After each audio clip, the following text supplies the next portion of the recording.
Aku tidak pernah dengar bahwa paman punya anak. Kenapa tiba-tiba muncul 3 anak dalam sekejap?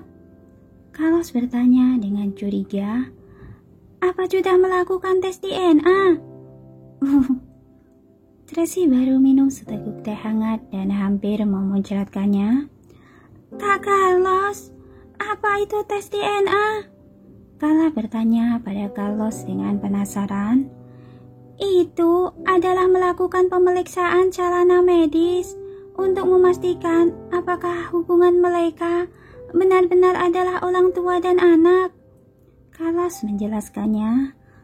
Oh, Carlos seperti mengerti, tapi sepertinya juga tidak mengerti. Sudah, tes DNA dan mereka benar-benar anak kandungnya. Tracy buru-buru mendidiknya. Carlos, kelak tidak boleh mengungkit masalah ini lagi. Jika terdengar oleh ketiga anak itu, akan menyakiti hati mereka. Aku mengerti. Carlos menganggukkan kepala. Tapi, kenapa kita tiba-tiba mau pergi ke Paris? Aku ingin pulang ke kota Bunaken. Aku tidak ingin pergi ke Paris. Carla berkata dengan sedih. Hal ini sulit dijelaskan. Tracy menjelaskannya dengan lembut. Tapi kalian percaya pada Mami. Tidak peduli dimanapun, Mami akan selalu menjaga dan menemani kalian. Apa terjadi sesuatu pada paman? Kalau sudah merasa ada yang aneh sejak awal. Mami, demi menjamin keselamatan kita, paman meminta kita pergi untuk sementara waktu. Aku bisa memakluminya. Carlos berkata dengan serius. Tapi, kita tidak perlu pergi ke Paris kan? Kita bisa pulang ke kota Bunaken. Mami tidak akan kembali ke kota Bunaken lagi. Tracy sedikit terburu-buru. Sebentar lagi sudah pukul 1, harus berangkat ke bandara. Semua orang menunggunya di luar. Dia tidak ada waktu untuk pelan-pelan menjelaskan pada mereka. Hanya bisa berkata, Mami punya rencana sendiri. Harap kalian bisa mengerti. Tapi tidak peduli dimanapun, kalian selamanya adalah anak Mami dan merupakan orang yang paling Mami cintai.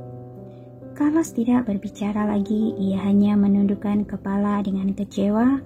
Carla berkata dengan sedih, kalau begitu, apa kita tidak akan bertemu dengan Papi lagi? Bukankah Mami sudah pernah mengatakannya? 45 hari lagi, Papi akan datang menjemputmu. Tracy mengusap-usap wajahnya dan berkata dengan lembut, sudahlah, ganti pakaian, kita harus segera berangkat ke bandara. Tapi, Papi tidak bisa dihubungi, tidak tahu bagaimana keadaannya sekarang. Carla berkata dengan tercekat, bagaimana kalau terjadi sesuatu padanya? Tracy melihat raut wajah Carla yang sedih, dia sungguh tidak tega, akhirnya mengalah. Begini saja, Mami akan menelpon Papi untuk menanyakan keadaannya. Iya. Carla menganggukkan kepala berkali-kali. Tracy mencoba menghubungi nomor Daniel, memang benar, teleponnya tidak aktif. Lalu dia segera menghubungi nomor Ryan. Teleponnya tersambung dengan cepat. Nona Tracy. Ryan sangat terkejut, dia tidak menyangka bahwa Tracy akan menelponnya. Daniel berpesan padanya sebelum menjalani pengobatan, telepon siapapun boleh tidak dia jawab, tetapi jika Tracy yang menelpon, ia harus menjawabnya. Ponsel Daniel tidak aktif. Apa yang terjadi? Tracy bertanya dengan terus terang. Presiden Daniel sedang di negara Maple, mengurus masalah di kantor pusat. Telah terjadi sesuatu di sana. Demi mencegah kabar agar tidak bocor, dia memutuskan semua kontak dengan dunia luar. Ryan menjelaskannya secara sederhana. Ada masalah apa Anda mencarinya? Nanti aku akan meminta Thomas untuk menyampaikan padanya. Tidak apa-apa, Anak-anak merindukannya. Tracy merasa aneh, namun berhubung Ryan sudah mengatakannya, dia juga tidak enak hati untuk bertanya lebih banyak. Minta dia telepon Carlos jika ada waktu. Baik, aku pasti akan menyampaikannya. Ryan berkata dengan hormat. Terima kasih. Tracy menutup telepon dan berkata pada kedua anaknya, kalian sudah mendengarnya. Papi sedang mengurus sesuatu. Tunggu papimu lebih leluasa. Dia akan menelponmu kalian. Baiklah. Carla mengerucutkan bibirnya dan menganggukkan kepala dengan sedih. Terima kasih, Mami. Carlos tetap merasa ada yang aneh, tapi tidak yakin hanya bisa melaksanakan perintah maminya dengan patuh. Setelah membujuk Carlos dan Carla, Tracy pergi lagi membujuk ketiga anak itu. Anak-anak, Bibi ajak kalian pergi main ke Paris. Bagaimana? Paris itu di mana? Tini membuka matanya yang besar dan indah menatap Tracy dengan penasaran. Bulu matanya yang keriting dan panjang bergerak-gerak sangat lucu. Paris adalah sebuah tempat yang indah dan romantis. Tracy menjelaskannya dengan lembut. Ada banyak kastil yang sangat indah di sana. Ada kereta kuda putri dan ada kebun anggur. Wah, kedengarannya sangat keren. Kedua mata Tini berbinar-binar, wajahnya tampak penuh penantian. Apa papi juga pergi? Winnie teringat masalah yang penting. Papi tidak pergi, Bibi yang mengajak kalian pergi. Tracy mengusap-usap kepalanya. Kalau begitu, apa papi tahu? Winnie memiringkan kepalanya dan lanjut bertanya, apa papi yang menyuruh kami pergi? Iya. Tapi, papi tidak memberitahu kami. Betty mengerucutkan bibirnya dengan wajah yang sedih. Mami menyuruh kami ikut papi. Mami bilang papi akan menjaga kami. Apa sekarang papi mau menyerahkan kami pada Bibi? Bukan begitu, papi sedang sibuk. Dia meminta Bibi menjaga kalian untuk sementara waktu. Tunggu urusan papi selesai, dia akan datang menemui kalian. Tracy menjelaskannya dengan sabar. Benarkah? Ketiga anak itu menatap Tracy dengan mata yang besar dan cantik. Tentu saja. Tracy berjongkok dan memeluk ketiga anak ini. Bibi akan menjaga dan melindungi kalian. Mendengar kata-kata ini, hati ketiga anak ini tersentuh, mengulurkan lengan yang kecil dan gemuk untuk memeluk Tracy. Mereka menangis.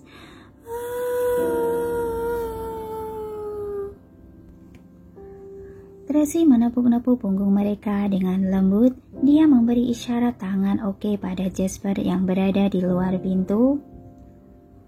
Sudah beres. Setelah selesai membujuk anak-anak, Tracy pergi mencari tabib Hansen. Awalnya dia mengira harus menghabiskan banyak waktu baru bisa meyakinkannya. Siapa tahu bahwa tabib Hansen berinisiatif buka mulut. Mau pergi ke Paris kan? Naomi sudah memberitahuku. Amanda dan Dixon sudah selesai mengemas kopernya. Kapan berangkat? Sungguh maaf, membiarkanmu mengikuti pergi kemana-mana. Tracy merasa sangat bersalah. Awalnya Anda bisa menikmati masa tua di kota tua, tapi aku mengundangmu ke kota Bunaken, lalu sekarang pergi ke Paris. Bukankah ini bagus? Mengikutimu keliling dunia dan tidak perlu mengeluarkan uang. Tabib Hansen berkata sambil tersenyum. Selagi aku masih bisa bergerak, pergi kemanapun untuk melihat-lihat, itu juga lumayan bagus. Kami juga bisa menambah pengetahuan. Hehe. Amanda tersenyum dengan menggemaskan. Iya ya, aku belum pernah ke Paris. Kebetulan bisa pergi melihat-lihat. Dixon juga ikut berbicara. Terima kasih. Tracy sangat berterima kasih. Terima kasih. Kita adalah satu keluarga. Jangan sungkan. Konvoi panjang dalam perjalanan ke bandara, mobil Rolls-Royce Phantom Limousine melaju di tengah-tengah. Di dalam mobil, ketiga anak itu mengelilingi Carlos dan Carla, mengajak mereka bermain bersama. Carla sangat menyukai ketiga anak ini, sangat cepat sudah membaur bersama mereka. Carlos mengerutkan kening dengan ekspresi tertekan di wajahnya. Dulu hanya Carla seorang anak perempuan, itu masih oke. Sekarang tiba-tiba bertambah 3 orang dan begitu ribut, dia merasa hampir gila. Pada saat ini burung elang Roxy mengetuk jendela di luar mobil. Tracy takut ia akan mengejutkan ketiga anak ini. Awalnya dia ingin mengusir Roxy. Siapa tahu ketiga anak itu malah tidak takut, bahkan bersiul padanya dan berteriak dengan penuh semangat. Bibi, cepat buka jendela, biarkan dia masuk. Hah? Tracy membelalakan matanya. Kalian tidak takut? Tidak. Ketiga anak itu mendekatinya bersama dan langsung membuka jendela mobil. Tidak boleh, Tini, Winnie, Betty. Ketika Tracy hendak mencegahnya, Roxy sudah mengepakkan sayapnya dan terbang masuk. Betty mengelurkan tangannya untuk menangkap sayap Roxy dan melemparkannya ke sofa dengan kasar. Kemudian ketiga anak itu bergegas ke sana mengelilingi Roxy dan tidak berhenti membahasnya dengan bawel. Jangan mirip dengan Woody kita. Hanya saja dia lebih besar dari Woody. Woody masih anak-anak, tentu saja lebih kecil. Mungkinkah ia papinya Woody? Atau maminya? Bukan, Woody lebih tampan darinya. Lehernya tidak ada bulu. Elang yang sangat jelek. Woody kita lebih tampan. Mendengar ketiga anak ini mengatakan dia jelek, wajah Roxy menjadi muram dan berpura-pura ganas. Apa yang kamu lakukan? Tini memukul kepala Roxy. Tidak boleh berwajah muram. Senyumlah dan tunjukkan pada kami. Winnie mengangkat dagu Roxy dengan jarinya dan memerintahkannya. Yang patuh, senyumlah. Dia mungkin hanya seekor elang bodoh. Tini mengerucutkan bibirnya dan wajahnya penuh dengan ketidakpuasan. Carla melihat adegan ini dengan tercengang di samping. Dia mengedip-ngedikan matanya dengan kuat, seolah-olah tidak percaya pada apa yang dilihatnya. Dia masih ingat bahwa saat dirinya, Carlos dan Carlos pertama kali melihat elang ini, mereka sangat ketakutan. Mengapa ketiga anak ini tidak takut? Selain itu, elang sama sekali tidak agresif terhadap mereka. Bahkan setelah dihina oleh mereka juga hanya memejamkan mata dan diam-diam bersedih, sama sekali tidak berani melawannya. Tidak menyenangkan. Ketiga anak ini kehilangan ketertarikannya pada Roxy. Mereka lanjut menarik Carla untuk bermain. Kak Carla, ayo kita lanjut main. Hah? Baiklah. Carla yang biasanya menggemaskan sekarang bermain bersama mereka. Dia menjadi anak dewasa dalam sekejap, bahkan bisa menasihati mereka. Tini, tidak boleh menjatuhkan kelipik kentang di karpet ya. Kita harus menjaga kebersihan. Winnie, tidak boleh minum jus dingin terlalu banyak. Bisa sakit perut. Betty, jangan mencabut bulu Roxy lagi. Siapa Roxy? Betty bertanya dengan penasaran. Ia adalah elang yang kasihan ini. Ini pertama kalinya Carla menggunakan kata kasihan untuk mendeskripsi Roxy, karena sebelumnya Roxy sangat ganas menyerang dan membunuh musuh tanpa ampun. Mengapa sampai di depan ketiga bocah kecil ini menjadi begitu pengecut? Nama yang sangat kampungan. Hehe.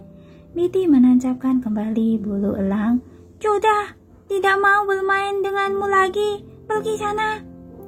Roxy segera mengepakkan sayapnya dan terbang ke sisi Carlos. Ia mematuk bulunya dengan sedih dan mengeluarkan suara Kurr, kurr. Kenapa kamu begitu takut pada mereka? Carlos bertanya dengan penasaran. Karena ia mengenal mereka. Mereka adalah anak tuan. Jasper menjawab sambil tersenyum. Pantas saja. Carlos tiba-tiba menyadarinya. Tapi mereka bertiga masih begitu kecil. Benar-benar tidak takut sedikit pun. Karena mami mereka adalah... Jasper berkata setengah dan menariknya kembali. Pokoknya, ketiga iblis kecil ini tidak takut apapun. Selain itu, mereka memiliki bakat yang misterius. Tuan tidak bisa berbuat apa-apa pada mereka. Bakat apa? Tracy bertanya dengan penasaran. Kelak Anda akan tahu. Jasper tersenyum misterius. Sayangnya, semuanya anak perempuan. Jika ada satu laki-laki, kelak bisa mewarisi bisnis tuan. Memang kenapa kalau anak perempuan? Carlos mengerutkan keningnya. Anak laki-laki maupun anak perempuan, semuanya adalah anak kandung paman. Bukan begitu. Jasper menghela nafas berkata, hanya saja pandangan tuan lebih konvensional. Dia merasa anak perempuan sebenarnya harus disayang dan dilindungi.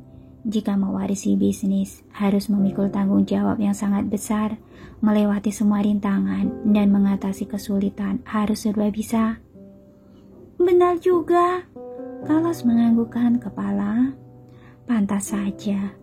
Akhirnya Tracy mengerti mengapa ada rumor yang mengatakan bahwa Lorenzo memiliki anak di luar nikah, tetapi dia masih mencari ahli waris dan sedang mempertimbangkan Carlos.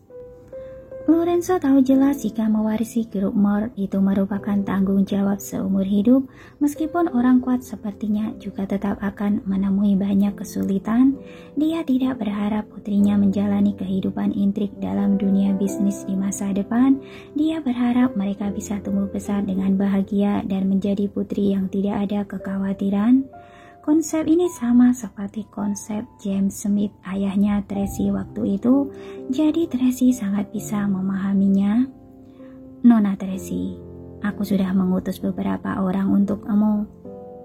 Kata-kata Jasper telah memotong pikiran Tracy. Dia tersadar kembali dan menemukan bahwa mobilnya sudah sampai di bandara, langsung berhenti di depan pesawat khusus. Di luar 8 pengawal dari negara Imron yang mengenakan pakaian berwarna hitam berdiri rapi dalam 2 baris dan memberi hormat padanya. Ini adalah pengawal yang bersedia mati, yang dipilih dengan cermat oleh Tuan. Mereka bersumpah mati untuk melindungi keselamatan Anda dan anak-anak. Setelah tiba di Paris, jalanilah pengobatan Anda dengan tenang. Tunggu Anda dan Carla sembuh. Masalah di sini mungkin juga sudah hampir selesai diurus. Jika lancar, aku akan menemani Tuan pergi ke Paris menjemput kalian. Pasti akan lancar, Tracy berkata dengan sedih. Bantu aku menjaga kakak dengan baik. Tenang saja, Jasper menganggukkan kepala dengan kencang. Duke Louis akan menunggu di bandara sana. Tuan sudah berpesan padanya. Beberapa waktu ini, kalian istirahatlah di kebun anggur bodok. Baik, Tracy bersiap-siap untuk turun mobil. Nona Tracy, Jasper menyerahkan sebatas dokumen padanya. Ini pemberian dari Tuan untukmu. Apa? Tracy menerimanya dan hendak membukanya untuk melihatnya. Nanti lihatnya di atas pesawat saja. Jasper menghentikannya. Ayo. Takutnya akan terjadi sesuatu jika menunda waktu terlalu lama. Iya, Tracy menyimpan tas dokumen itu dan turun mobil lebih dulu. Naomi dan Paula menggendong anak-anak turun dari mobil satu persatu dan membawa mereka naik pesawat. Tabib Vincent, Amanda, dan yang lainnya juga naik ke pesawat khusus di bawah pengawalan pengikutnya. Setelah segalanya diatur dengan baik, barulah Tracy naik ke pesawat. Berjalan sampai di depan pintu kabin, dia menoleh dan melambaikan tangan pada Jasper, tetapi tidak sengaja melihat sekelompok orang berpakaian hitam sedang mengejar kemari. Jasper melambaikan tangan pada Tracy memberi isyarat padanya untuk cepat masuk, kemudian membawa pengikutnya pergi menghadapi lawan. Tracy berjalan dengan cepat dan masuk ke dalam kabin pesawat. Pintu kabin tertutup dengan sangat cepat. Tracy melihat kejauhan melalui jendela pertempuran senjata mulai dimulai di sana. Kelihatannya situasi di negara Enbron jauh lebih serius dari yang dia bayangkan. Dia sebelumnya mengira bahwa jika sudah mengembalikan saham grup Mall, ia bisa pergi dengan aman. Sekarang kelihatannya dialah yang berpikir terlalu sederhana. Orang-orang itu seharusnya sudah menyadari bahwa dia membawa ketiga anak itu, jadi mereka mengejarnya. Sedangkan Lorenzo pasti sudah diam-diam melakukan perlindungan yang cukup agar pesawat khusus bisa lepas landas dengan lancar. Mami, jangan khawatir, Paman akan baik-baik saja. Carlos bisa melihat kekhawatiran Tracy, ia menasihatinya dengan suara kecil. Dia begitu hebat, pasti bisa menyelesaikan kesulitan. Iya, Tracy menganggukkan kepala dan berkata pada Carlos dengan rasa bersalah. Carlos, maaf, kalian jadi harus ikut Mami menjalani hidup dengan sulit dan berpindah-pindah tempat. Jangan berpikir seperti itu, Carlos menghiburnya. Anak mengikuti maminya, itu adalah hal yang wajar. Kemanapun Mami pergi, aku pun akan ikut pergi ke sana. Tracy tersentuh dan memeluk Carlos. Dia benar-benar berharap segalanya bisa selesai lebih cepat. Kakaknya dan Daniel bisa aman dan tentram serta baik-baik saja. Sudah lepas landas! Sudah lepas landas!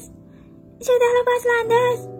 Ketiga anak itu menunjuk keluar jendela dan berteriak dengan semangat. Aku mau melihat langit! Aku mau melihat mobil-mobil kecil yang berubah menjadi cemut. Aku mau melihat sayap pesawat.